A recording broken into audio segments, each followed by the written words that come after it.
দর্শক স্বাগত জানাচ্ছি আপডেট উইথ সাকিবে।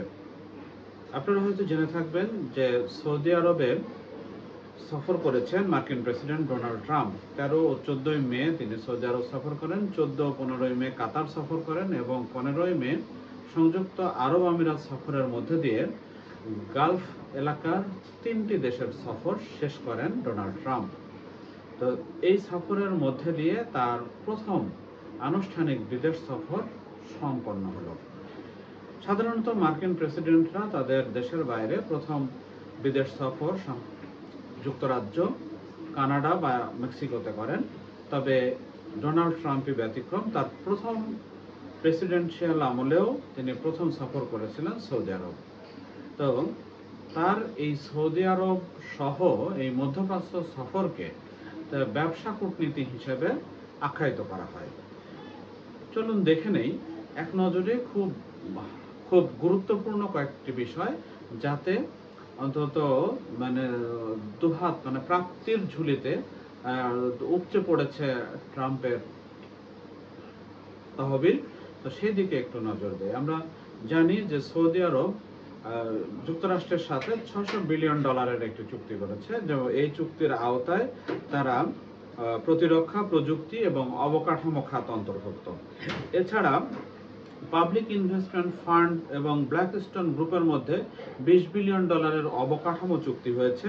সৌদি আরবের এআই প্রতিষ্ঠান হিউমেইন যুক্তরাষ্ট্রের প্রযুক্তি কোম্পানিগুলোর সাথে চুক্তি করেছে, যার মধ্যে বিখ্যাত এআই সেমিকন্ডাক্টর সাপ্লাই প্রতিষ্ঠান এনভিডিয়া রয়েছে এবং এএমডি রয়েছে।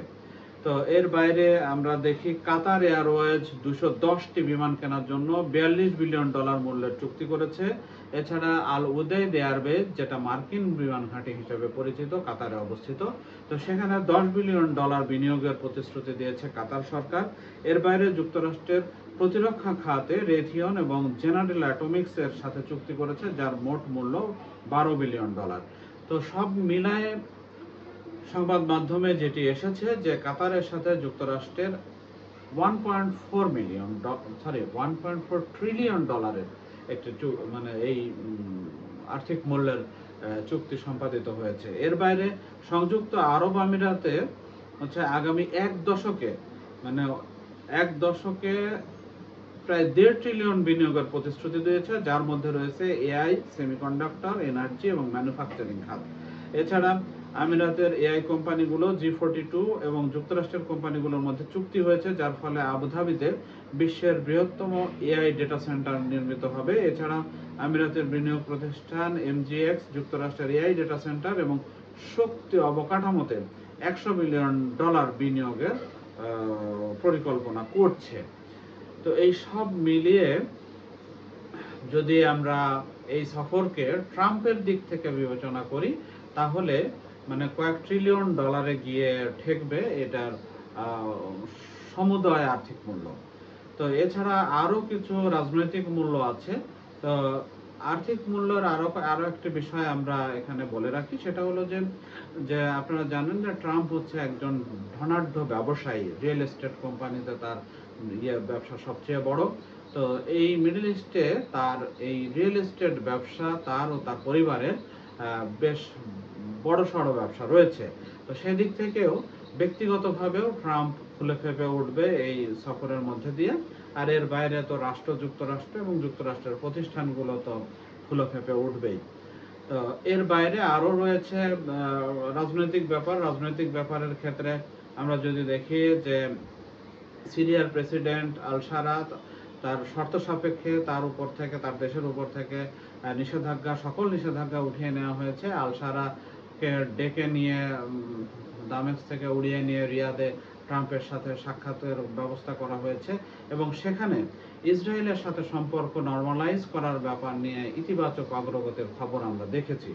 শুধু তাই না, এটা সৌদি আরব এবং সংযুক্ত আরব আমিরাতের ক্ষেত্রেও একই হিসেব প্রযোজ্য। যদিও কাতারে মার্কিন প্রতিনিধি দলের সাথে হামাসের একটা আলোচনা যেটা আগেই শুরু হয়েছিল সেটা চলমান আছে, তবে তার কোনো অগ্রগতি নেই। আমরা দেখেছি যে শুধু গতকালকেই 115 জন অন্তত ফিলিস্তিনি গাজাবাসীকে খুন করা হয়েছে ইসরায়েলি হামলায়। ফলে একদিকে সৌদি আরব, কাতার এবং সংযুক্ত আরব আমিরাতের একটি আনন্দময় উচ্ছ্বাস আমরা দেখেছি। ট্রাম্পকে আমরা সংযুক্ত আরব আমিরাতে দেখেছি যে নাচ গান বাদ্য সহকারে আমন্ত্রণ জানানো হচ্ছে।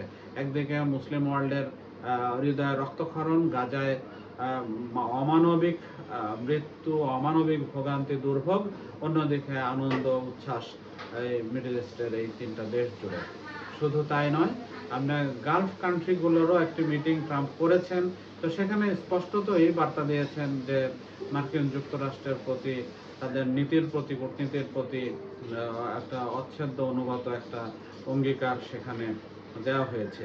তো এই সব কিছু মিলাই প্রাপ্তির ঝুলিতে টইটুম্বুর ট্রাম্প, মাঝখান দিয়ে মুসলিম বিশ্বের হৃদয়ে রক্তক্ষরণ, গাজায় রক্ত ঝরছেই, সেখানে ইতিবাচক কোনো অগ্রগতি নেই।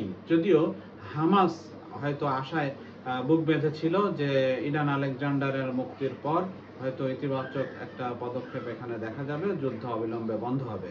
তবে ত্রাণের ক্ষেত্রেও মার্কিন যুক্তরাষ্ট্রের আওতায় ত্রাণ বিতরণ কর্মসূচি, সেখানেও নানান শর্ত দেয়া হচ্ছে, যেসব শর্ত মানলে আসলে একটি স্বাধীন ভূখণ্ড কিংবা একটি স্বাধীন অঞ্চল থাকে না, এবং সেখানে তাদেরকে এমনভাবে আইডেন্টিফাই করার ব্যবস্থা করে সেই শর্ত মেনে তার ত্রাণ নিতে হবে, মানে জরুরি জীবন ধারণের জন্য জরুরি প্রয়োজনীয় সামগ্রী পেতে পেতে এই শর্তগুলো মানতে হবে, যেটা মোটেই যৌক্তিক নয়। আসলে যুক্তি দিয়ে এই বিশ্ব চলছে না, জোর যার মূল্য তার।